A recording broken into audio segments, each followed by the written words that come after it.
اذان صرف نماز کے لیے پکار نہیں بلکہ اسلام کا پہلا براہ راست پیغام ہے جو 1400 سال سے دنیا کے ہر کونے میں مسلسل سنائی دے رہا ہے۔ جہاں بھی مسلمان ہیں وہاں سے اللہ اکبر کی صدائیں بلند ہوتی ہیں۔ لیکن کیا آپ جانتے ہیں کہ اذان کا آغاز کیسے ہوا؟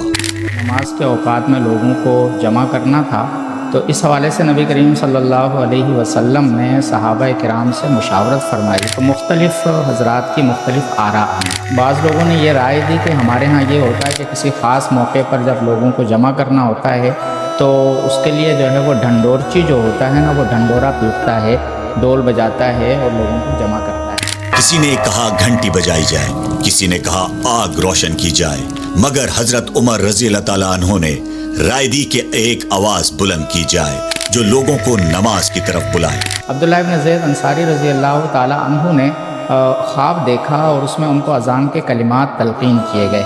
نبی کریم صلی اللہ علیہ وسلم کا معمول یہ تھا کہ آپ فجر کی نماز کے بعد بیٹھتے تھے اور صحابہ کرام سے پوچھتے تھے کہ کسی نے کوئی خواب دیکھا ہو تو سنائے۔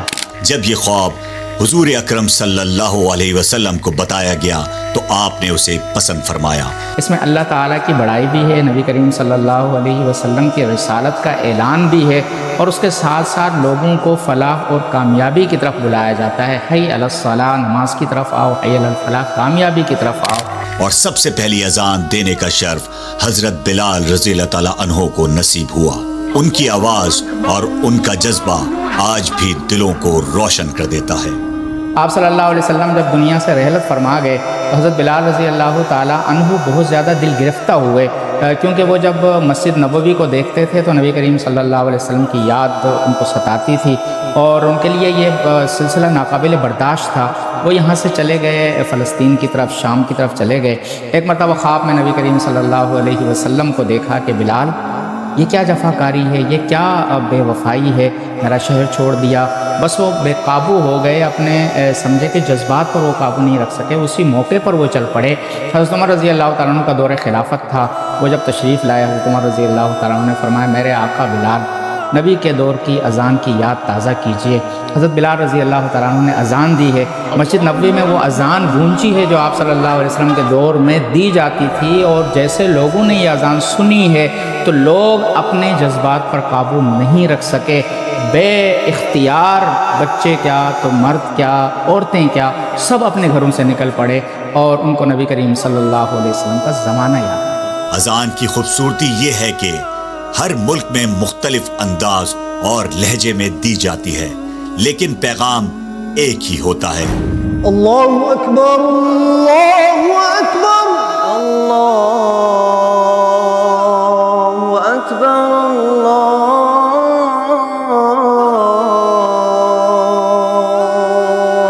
اکبر، اشہد ان لا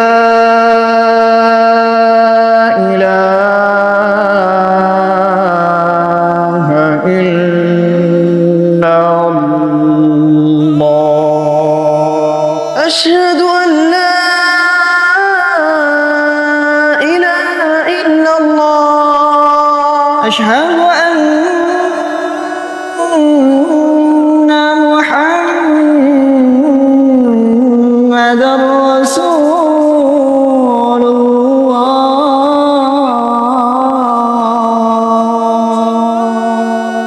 بچپن میں مجھے بہت شوق تھا اذان سیکھنے کا۔ میں تقریباً 24 سال ہو گیا میں یہاں مؤذن بھی ہوں، الحمدللہ امامتی بھی جاری ہے۔ جامعہ بنوریہ عالمیہ پاکستان کی واحد بین الاقوامی دانشگاہ جہاں 74 ممالک کے طلباء موجود ہیں۔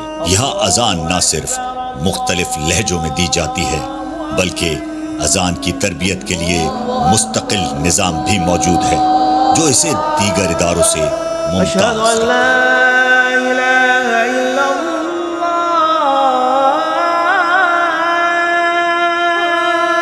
أشهد أن لا إله إلا الله،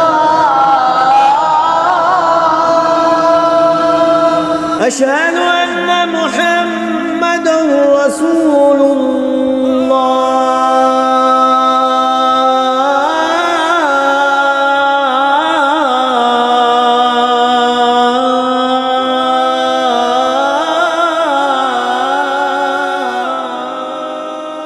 اذان میں یہ ہے کہ حنفی مذہب میں اقامت کو دو دو پڑھنا پڑتا ہے اور شفیعی مذہب میں ایک ایک پڑھنا پڑتا ہے۔ اذان صرف ایک پکار نہیں بلکہ یہ پیغام ہے کہ دنیا کی ہر چیز سے بڑھ کر اللہ کی عبادت ہے۔ جب بھی اذان سنیں تو رک کر سنیں، کیونکہ یہ صرف نماز کی دعوت نہیں بلکہ اللہ کا وہ پیغام ہے جو براہ راست آپ سے مخاطب ہے۔ اللہ ہم سب کو اذان کی اصل روح سمجھنے اور نماز کی پابندی کرنے کی توفیق دے۔